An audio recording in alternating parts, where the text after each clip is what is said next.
What the fuck are they here? Alright. What's up, Tim? What's up? What's up? Oh, yeah, we're back early on. Yeah. Sunday, 8 o'clock. Ooh, it's an exciting day. It is. What's on the menu today? Oh, man. What is on the menu? What the fuck, Tim? What the fuck? Do your homework, shit. Yeah. I thought you were you were watching the schedule and shit. Oh, man. Never mind. We're just kidding. We don't have a fucking schedule. God damn it. Today we have a special guest, Mr. Austin Stark, producer and director of several great movies. We had the chance to talk to him, so we're gonna have a nice chit chat and see what happens. Indeed. Hello. Hello. Hey, Austin. there he is. So nice to hear your voice. Hey, how are you guys? Pretty good. Thank you, sir, so much for this. This is thanks. Is a delightful treat. Thanks for having me. No Thanks problem. for having me. Are you guys? I'm hearing a ringing in the background. You know what? Let me turn it. Okay, I turned off the video. I think it was by default. Hello? How's that? Okay, cool. Yeah, good. Are you fine with just audio? Yeah, that's fine. Yeah. That's fine. Oh, yeah. So how are you doing, man? I'm good. How you doing? Pretty good, sir. All right. We were just talking Where are you about guys? we are in Dallas, Texas. Yeah. Oh, nice. Yeah, You're where in are you? Texas. If you don't mind. Right now, I'm in Copenhagen. Oh, nice. So my partner, she grew up here, and so we took a vacation after the movie release and visiting her family, and we have a daughter who's 5 months old, and so she's meeting Daria's parents. So, Oh, nice. That's pretty good. yeah, it's great. Man, let's dive right in. Yeah, We were just beautiful. talking about it. The God Committee. What the hell happened? That was a movie that you just... I had my wife. She's in the medical field and stuff. So I told her just stand by and watch with me so, we can see the medical stuff. I mean, we were just blown away. No compliments intended. This is a fact. Oh, I did thank you not so expect much. it. I'm That serious. means a lot. Can you just give us That's a great to hear. rundown? How did you find the subject matters? Because I'm not familiar Yeah. with that process. I learned how these things happen, and it sparked a debate. No, I wasn't. I learned the same way as you when I read a play by Mark St. Germain. So essentially, the genesis for this project was, years ago, I had heard a story about a wealthy guy in the Northeast who was very sick and he needed an organ transplant. Yeah. And he essentially bribed a hospital Whoa. for a new organ. And so I'd heard this story from a friend of mine, and that stuck with me. And I just couldn't believe that was possible in the United States. And so I never forgot that story. And then years later, a couple of producers, Jonathan Rubinstein and Ari Pinchot, had optioned a play called The God Committee that was off Broadway, and they took it to me to direct, and I read that play, and the story came rushing back to me, and I knew I had to do it after I read it, and so I ended up adapting the play and starting through the casting process, and here we are. But I learned about it as well by reading that play. That was amazing because, all my life, what I understood slightly, people are in a list in the hospital. So like you show up, they put your name. I show up a month later, my name is under your name, and it goes on. And then if there's an organ, okay, you look at the list and you go, I did not expect that there's people who are making these decisions. Yeah. That was... No, totally. And there are lists, and those lists, basically is the one that creates those lists, but it's organ committees like the one depicted in the movie that basically classify patients, and they're the ones that determine whether patients are viable for transplants. Wow. And so in order to do that, because there's an organ shortage, they can't just give everybody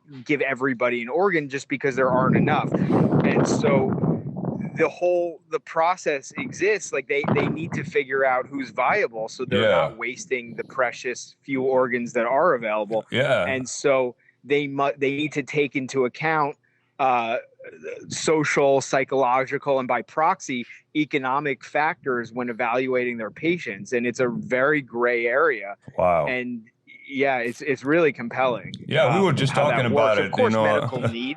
I was like, I can't make that decision. You know, it's a tough one. Yeah, that line is heavy. But yeah, let me ask you about. I wanted.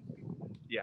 Let me ask you about the pace of the movie. It's there was also the style was pretty amazing, like the going back and forth timeline.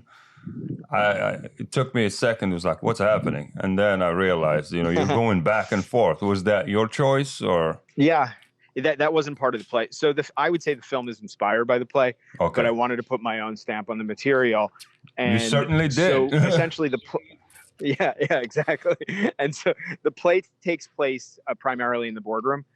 Yeah. And in adapting it, I thought it was really interesting to explore the impact of that one decision. Yeah. And so I created the storyline in the present day with that idea in mind, just to basically show how that one decision changes the course of many different lives. And I just thought that was a compelling concept to explore in adapting it. It was.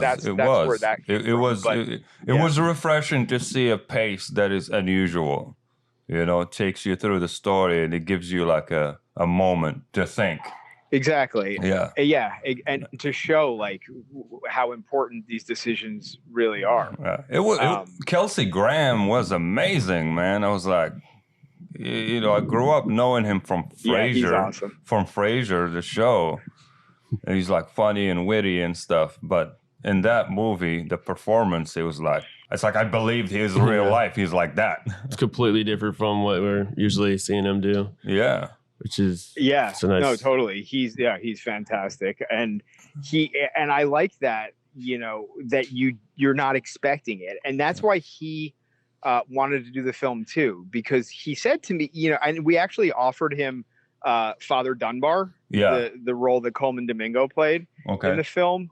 And he read it and he called me and he's like, I love the script. I want to be a part of it. I would be happy to play Father Dunbar, but what I really think would be interesting is if I played Boxer, because I've been in this industry for decades and I've never done this before. Yeah, he fit the role. I mean, I think he casted himself well. So he wanted to kind of like challenge himself. Yeah, exactly. Yeah. It's cool. I love doing that where you're casting actors who are known, but you're putting them in roles that people haven't seen them do. And that's what makes it feel fresh. Yeah, it was amazing. You know, and I did that with Janine Garofalo as well. Like she played totally against type. You imagine her being in comedies. Yeah. That's true. And I felt the same.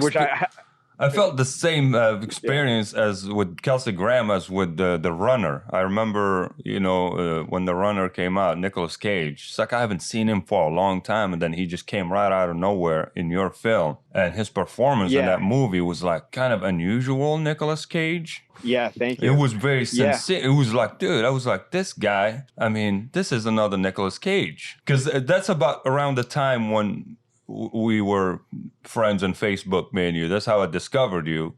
And I shot you a request and it was like, cool. And then I started following. The movie came out and I watched it and I was like, what is this? This is not Nicolas Cage. You know, awesome. I was expecting something else. How did that experience went? It was similar actually to how Kelsey Grammer ended up as Boxer, is that like Nicolas had been doing a lot of these like action films and some supernatural movie, like very different stuff, like genre films that were, you know, pretty commercial, and he hadn't been, you know, of course he's a great dramatic actor, and, you know, Leaving Las Vegas, and there's a lot of roles that he's been recognized as a great dramatic actor, but for some reason he had gotten away from it, and he had just been doing like genre films for years. And in this case, like I saw that and I'm like, Nicolas Cage is such an incredible actor, and he has range. Not being given. Yeah, he has such great range, and he's not been given the roles that he deserves. And so that was what was behind my thinking when we made him an offer. And we just made him an offer, and he happened to read it and he loved it, and that's how he signed on. Like we had no connection to him. I just was like, oh, wouldn't Nicolas Cage be great? And it just happened to work out. That is awesome. Yeah, that's awesome. Yeah. Well, that's amazing. I mean, Yeah, it was cool. It's we- interesting because Cage is like has a new movie, Pig, where he's doing more of his dramatic stuff, which looks really cool. Wow. Yeah. I look in your Paper Street film company. Yeah. You guys have like a catalog of really interesting topics and films that you bring. It's I was going through Thank the you. list. Yeah. It has a range and all these like different topics. I mean, as a producer, because you produced a lot of them, it's like, Yeah. is that like you have a particular choice in subject matters on purpose, or what's your process? The answer to that is that I've always made films that just have resonated with me for one reason or another that I feel passionate about. Because anytime you undertake a movie, even as a producer, it still consumes a lot of your life, and you can't, you can't make 1,000 films in your lifetime. So I've always tried to just work on films that I'm passionate about, that I can imagine myself being passionate about 10 years from now, Yeah. And so, but I guess as a filmmaker, I've always gravitated to topics that I feel are socially relevant. Yeah, I respect that a lot. Inspire conversations and because you have I've done choices films that as are a good. producer that aren't. Yeah, no, totally. Thank you. And I've done films that are I did a rom-com called Happy Thank You More Please, which was the Audience Award winner at Sundance, which I wouldn't call that like socially relevant. So I've done other films, but certainly as a director, I'm gravitating more to socially conscious. You should totally stick to that because I love weird subject matters and things that are intricate, and we are here in the indie circle. We do. Yeah. I mean, we have the freedom to do whatever we want. We don't have any budgets and stuff, but that's why we can do any weird story we want and all that. Short format and all that's that why stuff. independent. Yeah. So for you, it's like you were able to do that at a little bit higher level, but you stick with those subjects. Someone tells you, oh, it's not a blockbuster, it's not going to be a hit, but you're hitting on a topic that matters to you, to a community, or to, an issue. That's a commendable choice. Yeah, exactly. And of course you want your films to be, to be blockbusters and to for everybody in the world to see them. But for me, it's like, I'll choose content that I feel like is creatively like satisfying to me, and that like I feel like is worth spending a few years of my life. And it's great because even if this movie, the God Committee is not in every theater in America, but a lot of people are going to see it, and people like you like watched it and you responded to it, and that makes it all worth it. Well, you know what? We support you 100% because it's a fine line. We're, like I said, indie independents. We're graveling at the bottom of the barrel, but we love the topics that we want to do. It's like I don't do anything or direct anything or write anything unless I like it or it's mysterious to me. So we support you 100%. Stick to that. Thank you. Like, seriously. Life is too short, right? Exactly, you gotta right? work on things that you love. Yeah. I really loved how, like, both in the God Committee and the Runner, how you basically got these topics, and like he was saying, they're not like big action flicks or anything. You found like a issue, a really interesting story, and made it captivating the entire time. Like I'm watching this, I was thoroughly enjoying and intrigued and interested in this movie. But it's not like big Hollywood productions where, I won't say they have like an agenda, but they always kind of like throw in like their writers will have some, what am I thinking of it? Some motive? Yeah, well, kind of some motive. Like they have that cheesy line, and then that's for like the kids or something or that. But yours is like really direct in like what you want it to be. And it's like I said, it's captivating, like kept me interested in all the way to the end. I definitely enjoyed. I definitely enjoyed hearing Kelsey Graham drop the F word passionately. What the fuck? That was like, God damn it! I was like, whoa! And he said it like he meant it. I was like, damn. If I was in front of him, I'll be scared right there. Yeah, that line when they're all in there and the pastor's there and he's like, well, if God wants to make the decision, or until God comes in here to himself to make that decision, like this is the best we have. Basically, I don't know, I forget the line in verbatim. 10 years I haven't seen him once. Yeah, exactly. Dude, yeah, that was a great line. It was refreshing. I enjoyed it a lot, that moment. Yeah, I was like, damn. He was like, he hit the nail on the head. Let's get a little bit nerdy with you here, since we're all in the filmmaking business at different levels. So how does the production, process works at that level? It's like, do you decide like everything from color choices to editing choices to all these things? How do you approach that process? Yeah, I mean, I ultimately, because I also produce this film, and the structures, as I'm sure you guys know, of independent films vary depending on who's producing it, who's financing it. So sometimes you filmmakers do, even in the independent space, have to answer to somebody. But on this film, I was producing it as well. So ultimately, I had, I had say over every single decision that went into the film. Nice. With that said, though, I relied a lot on, like, I worked with Matt Saktani Rowe as my cinematographer, and he's like an artist himself. And so I wanted him to do his best work. And so I would say that it was a collaboration, and with Alan Canont, the editor, as well, and all of my department heads, costume design and production design.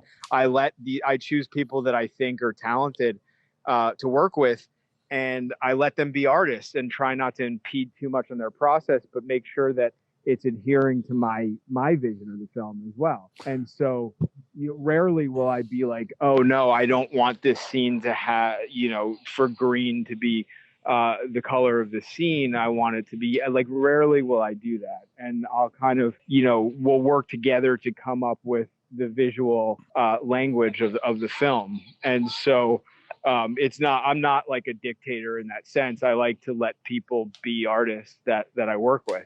Well, that's the fun part about making a film. You get to collaborate with a bunch of people. It's like it's a one brain that is composed, by many. You have several eyes that serve as one. Exactly. And it's your job just to make sure that it coheres to your vision. Yeah. But, and I'm sure some directors are more dictatorial in that sense. But for me, it's like, you think about just the cinematographer himself, and he's, Matt is so talented. Like, the guy is the cinematography of the God Committee was amazing. Yeah. I appreciate that stillness in the format.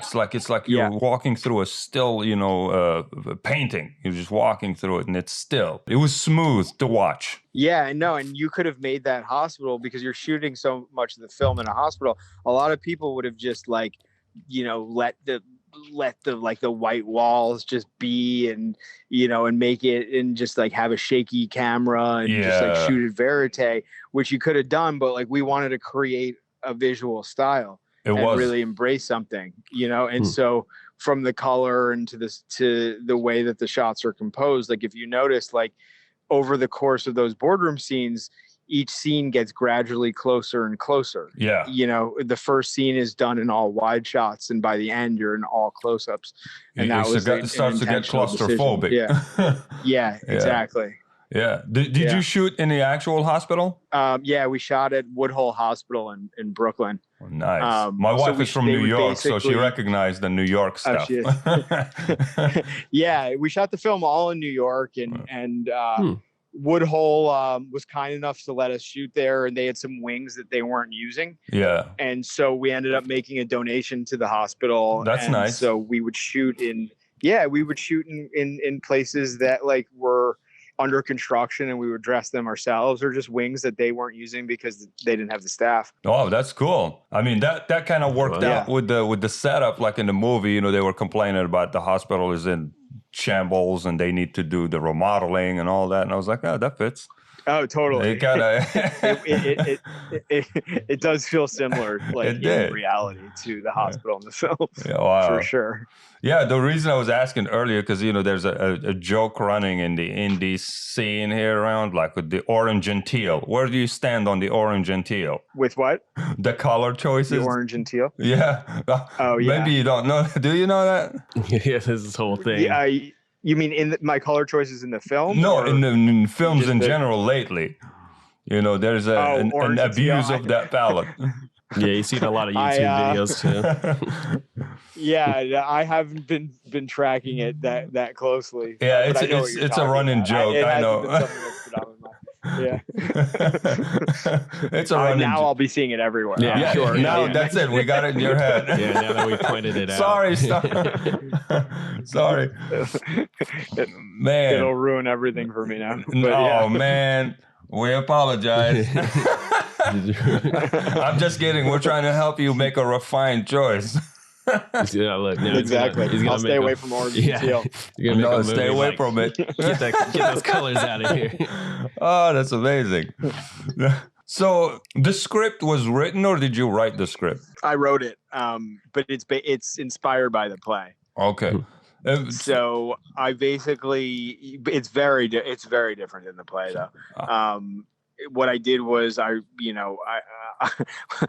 I ended up doing was I read the play, and then I took a Word document and I just cut and pasted things that I liked, dialogue and beats from the script, and I put it into the Word document. Then I put away the play and I never looked at it again. Nice. Just because I wanted this to be inspired by it. I didn't want, and even though it's the WGA that says it's based on it, but I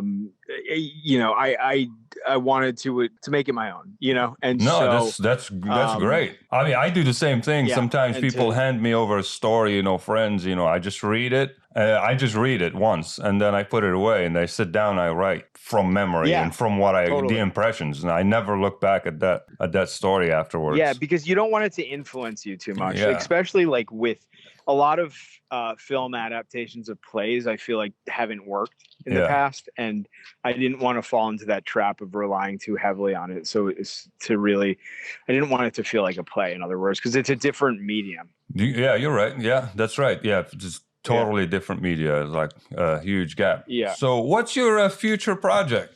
Can you give us some teasers? Yeah, I'm just finishing a script. It's called Plague with an exclamation point, and it's kind of wild. It's set during the Spanish flu in 1917, and it's about a cook. It's about a cook who's like a grifter, like he's a bum. Wow. And he gets a job working for a wealthy family on an island called East Egg, like an affluent island. Wow. Not unlike the Great Gatsby. And he, it's during the Spanish flu. So he ends up using the pandemic as leverage to create an uprising with the fellow staff members, and they take over the house. How appropriate when we are just living through a pandemic. Right. Exactly. What are you doing, Austin? You're trying to. Wow. Exactly. It's timely in that way. It's also about class. Wow. And so I think it does have that. That's a period film. Like, how are side you gonna pull that off? It's Well, a period film. Yeah, a lot of it takes place in one mansion. So it's really a question of getting a good deal, whether we shoot in like Rhode Island or outside of New York, upstate or something like that. To once we can, get a great deal on that one location, like it's not that expensive to shoot because you're basically talking about dressing, you're presumably you're renting a mansion that was from that time period and anyway, and so you're talking about costumes and production design, which doesn't add too much onto the budget. And then we have a few scenes, like the first 10 pages take place in the city, and so we're gonna have to get creative in shooting in a place that that aesthetically like can be dressed to look like it's from 1917, but there's parts of each city that you can kind of get around it. Yeah, you can trick it, whether it's New York or or Boston or whatever. So, and it's only 10 pages. So that's like a day, 2 days of shooting. Like, and it's not all exteriors either in the city. So it's not as expensive as you would think it would be. Oh, cool. That's pretty amazing. Yeah. Yeah, I had similar experience once. I shot a short film supposed to be during World War II, and then tried to shoot that with zero budget. So, cheating techniques. So we learned cheating techniques, these two soldiers in the trenches and stuff. If you look in the trenches, it's all about what you're looking at. It's convincing. You stand up and you look across and you'll be like, okay, now I'm back into the 21st century. You just have to address the frame. It's literally the frame. The frame, that that's you're shooting it. in. Like I'm walking right now. I'm on a street in Copenhagen and I'm looking down the street and I can easily imagine it being 1917. Yeah. With taking down an awning or two. Like, I'm just looking at it right now. Yeah. So there's a lot of, there's a lot of ways to get around it without having to spend $20 million or whatever. Yeah. Well, speaking of that, I sent you a link to the YouTube channel where I have all the works. I would be glad to see if you can take a look at some of them and tell me what you think. Yeah. They're all short, I'll 15, 10 minutes long pieces. Yeah, throughout the course of the years. You sent it on Facebook? Yeah. On Messenger. Yeah. Okay, yeah. I'll take a look. So watch them, and then I'll tell you the secret afterwards, what it took to make them and how long I made them. So I will see if you can guess it or not. Have you? I will definitely check it out. Have you ever done, especially like now that you're doing like these bigger films, do you still do like any kind of guerrilla shooting or have ever done guerrilla shooting? I have done it. My smallest film, I'm trying to think. None of my features have been made guerrilla, but I've certainly done a lot of branded content that I would consider guerrilla, where we're working with like skeleton crew of 5 people, and exactly. Because marketing these days, especially when you're doing branded content for social media, like companies just don't have that much money to spend, and so. And I like doing branded content. I'm trying to do more of it. If it, and there's a lot of companies that'll just let me, kind of run with it and not have to like adhere to, traditional commercial. And it's fun for me to do. And a lot of times there's not a lot of money there. And so I'll get creative and shoot guerrilla. So I do have some experience. If you're ever in Texas and Dallas, just hit me up. We can spend the weekend together and just play with one camera and nothing else. Let's take this super gorilla. Come and hang out. Yeah, Tim here is our sound guy. That's all we need. We have a good sound guy, and that's it. Yeah, that's awesome. Yeah, Tim is our in-house engineer sound. I would love to come visit. Yeah, it's a great city. You're welcome. There's plenty of locations here that there's a lot of stuff. Cool. All right, Austin. We don't want to keep you too long. I know you're with a kid. I just had my wife take the kids out for breakfast so they can leave me alone so we could talk. I have a 2-year-old. He's like, if I was in New York, I'd be better, but we're on vacation, so it's like, no, you're good. Hey, we'll talk again, man. If you're good, Thank you for I'll wait taking time out of your day and doing this, man. It means a lot to us. We'll wait for your next film when we talk again. Awesome, and I'll hit you guys up if I'm in Dallas. 100%, friend. All right. Thank you very much, Austin. Have a good day. Thank you.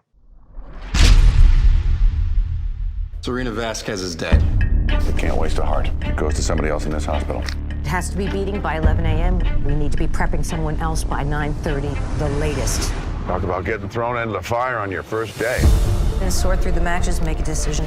Our first patient is Janet Pike. The idea of having someone else's heart in her body is disturbing to her. Yet she's still listed. You want Walter to have the heart. Walter has the right disposition.